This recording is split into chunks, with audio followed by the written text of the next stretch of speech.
Marcus Johnson had been a mailman for 15 years, but the letters coming to 742 Oak Street had never seemed normal. Every month on the same date, with the same handwriting, from the same envelope. The recipient was never home. The letters always accumulated in the mailbox. Until one day, Marcus heard screams from inside the house. Marcus Johnson had been walking the same mail route through the Riverside neighborhood of Portland, Oregon for 15 years. At 43, he had developed the kind of intimate knowledge of his community that only comes from visiting every house, every day, for over a decade. He knew which residents traveled frequently, which elderly customers needed extra help reaching their mailboxes, and which houses always seemed to have drama brewing behind their perfectly manicured facades. Route 47B covered a middle-class suburban area where most homes were built in the 1980s and 1990s. The neighborhood was populated by a mixture of young families, established professionals, and retirees who had lived in their homes for decades. Marcus took pride in providing reliable service to all 247 addresses on his route, treating each delivery with the same professional attention,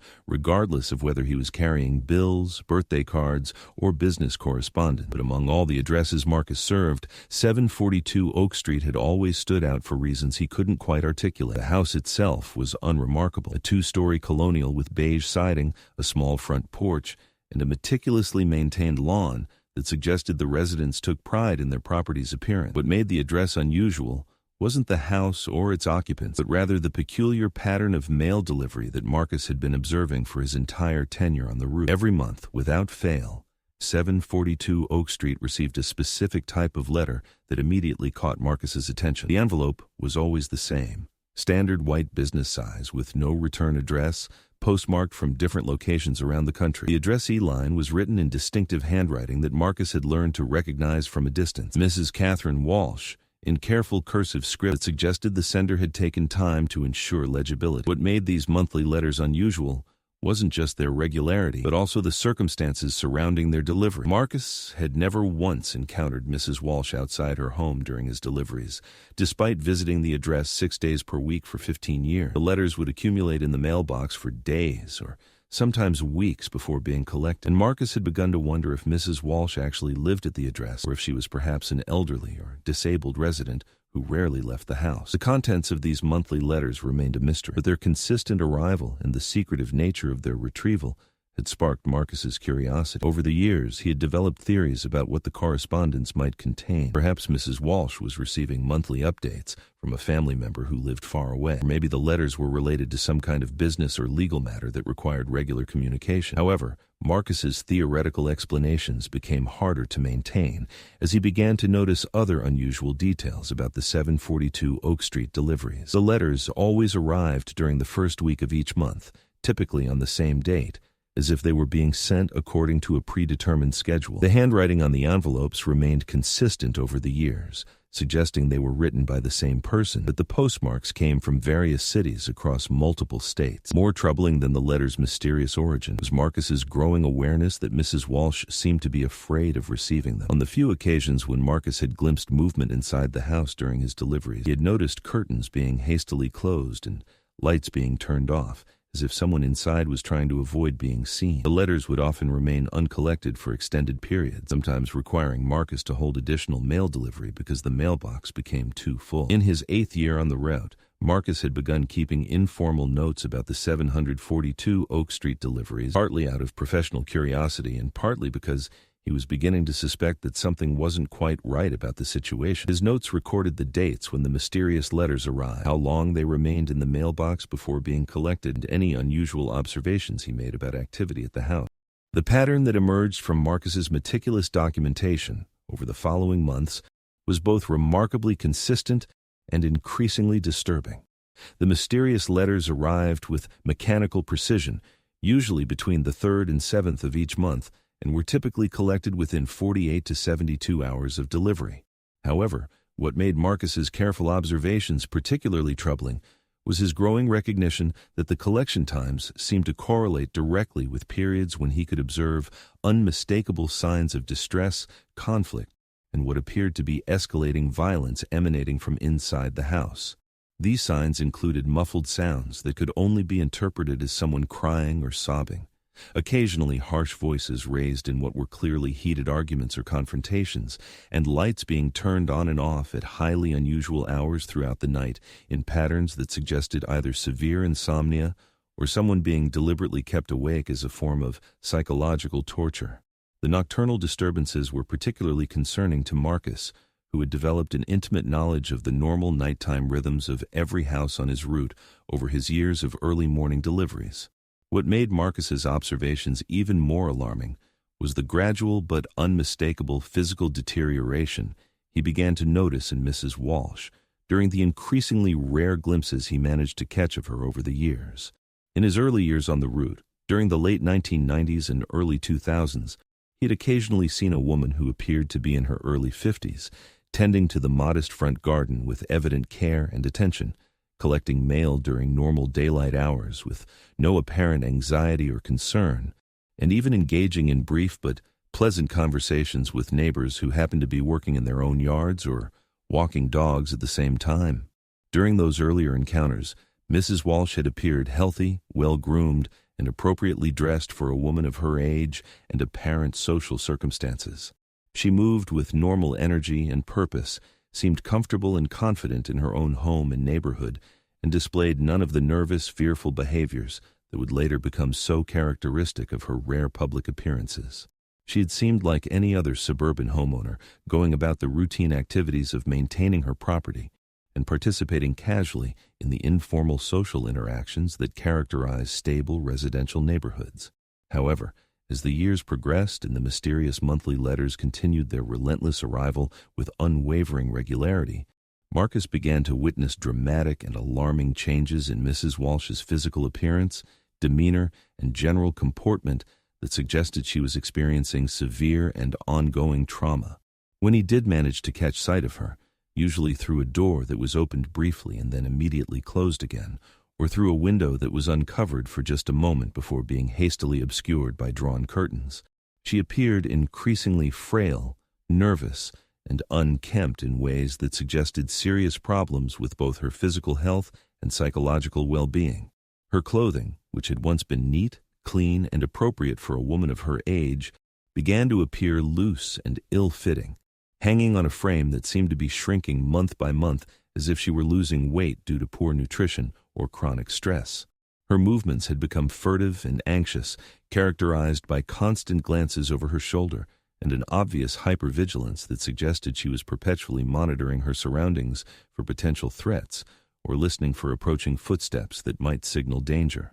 The confident, comfortable demeanor that Mrs. Walsh had displayed during Marcus's early years on the route had been completely replaced by what could only be described as the behavior of someone living in a constant state of fear and anticipation of violence. Her rare appearances at windows or doorways were always brief and hurried, as if she were violating some rule or restriction by allowing herself to be seen, and she consistently displayed the kind of nervous, jumpy behavior associated with people who have been subjected to ongoing intimidation and abuse.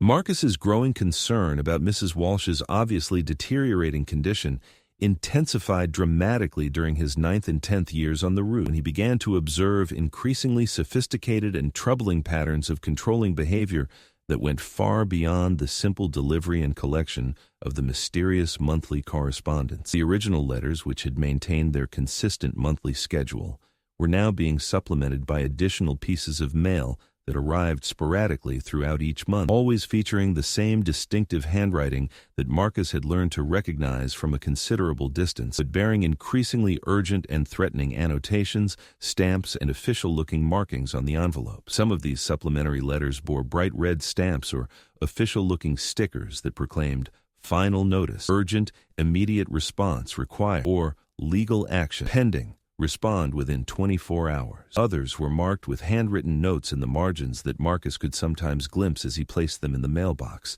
containing ominous phrases like "time running out," "last chance," or "consequences imminent," written in the same careful cursive script that addressed all the envelopes. The psychological impact of these increasingly urgent and threatening pieces of correspondence on Mrs. Walsh was immediately apparent to Marcus, who could observe the escalation in household tension and conflict that invariably followed their delivery. The arrival of letters marked with urgent warnings or threatening language would trigger periods of obvious distress inside the house that could last for days, characterized by sounds of heated arguments, crying, and what Marcus could only interpret as episodes of physical violence or intimidation. During this same period, Marcus also began to notice that Mrs. Walsh was no longer the only person collecting mail from the 742 Oak Street mailbox, and that the introduction of this new individual into the household's mail collection routine corresponded with a dramatic escalation in both the frequency and apparent severity of the disturbing sounds and incidents he had been documenting. A man who appeared to be in his 50s or 60s had begun appearing regularly at the mailbox, and his behavior around the mail collection process was unlike anything Marcus had observed in his years of professional service. Unlike typical mail recipients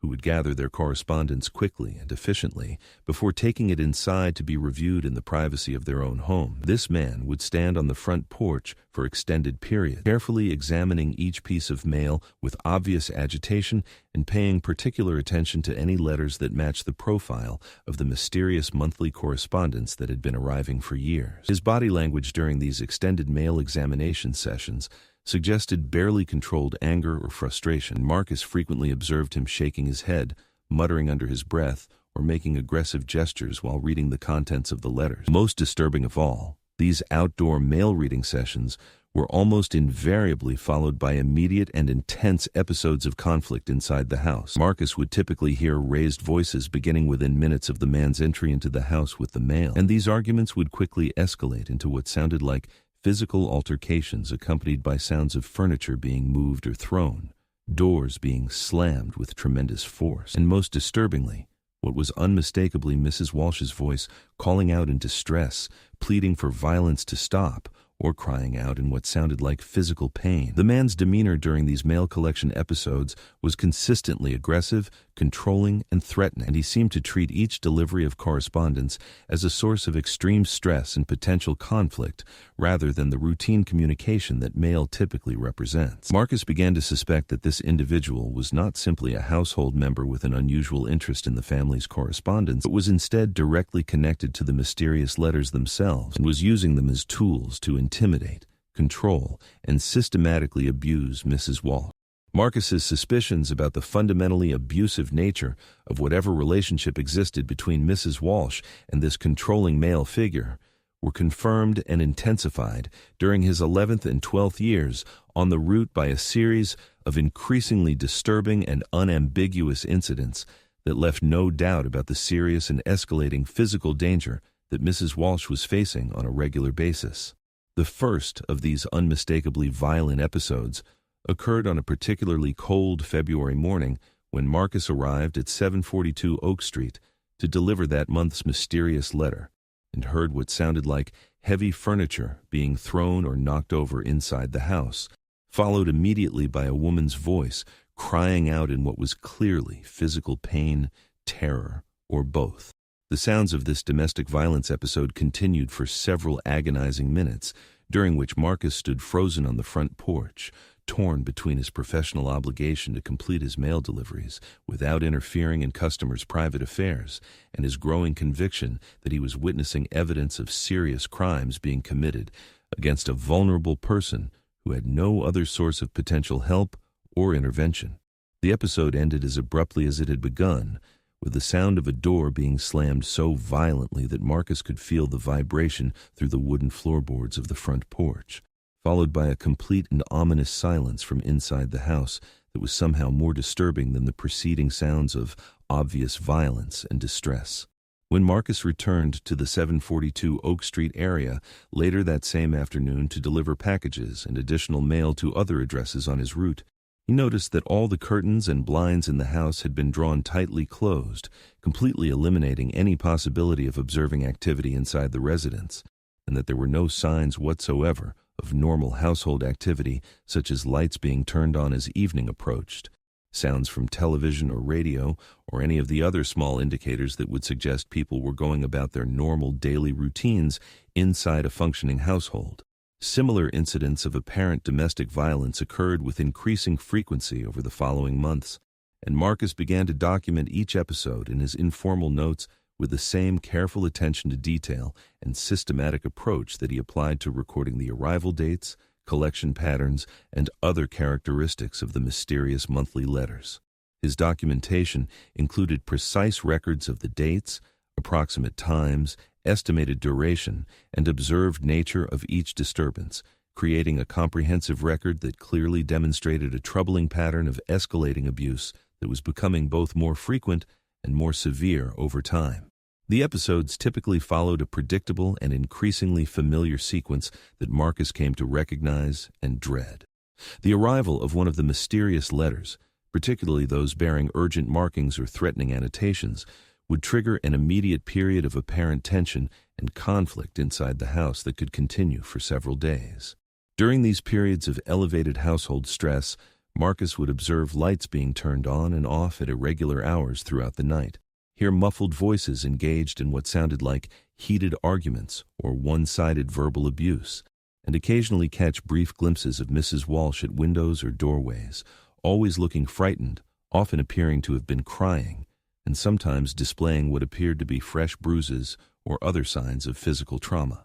The tension and conflict would typically build steadily for 24 to 48 hours after each letter's arrival, culminating in explosive episodes of what Marcus could only interpret as serious physical violence. Sounds of objects being thrown with considerable force, heavy furniture being overturned or smashed, doors being slammed repeatedly, and most disturbingly, Mrs. Walsh's voice calling out desperately for help, pleading for the violence to stop, or crying out in obvious physical pain and terror. These violent episodes would then be followed by periods of complete and eerie silence that sometimes lasted for days, during which the house would appear completely dark and unoccupied, with no signs of normal activity, movement, or life.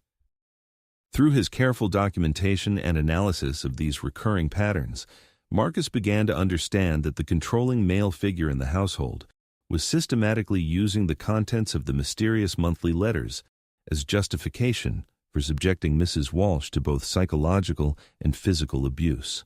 The arguments that preceded the violent episodes often included phrases and statements that Marcus could hear clearly from his position on the street or sidewalk outside the house, including angry demands for money, explicit threats about severe consequences for failing to comply with whatever demands were contained in the letters, and aggressive assertions that Mrs. Walsh was personally and legally responsible for debts, obligations, or problems that required immediate resolution through her complete compliance with the letter writer's increasingly unreasonable demands.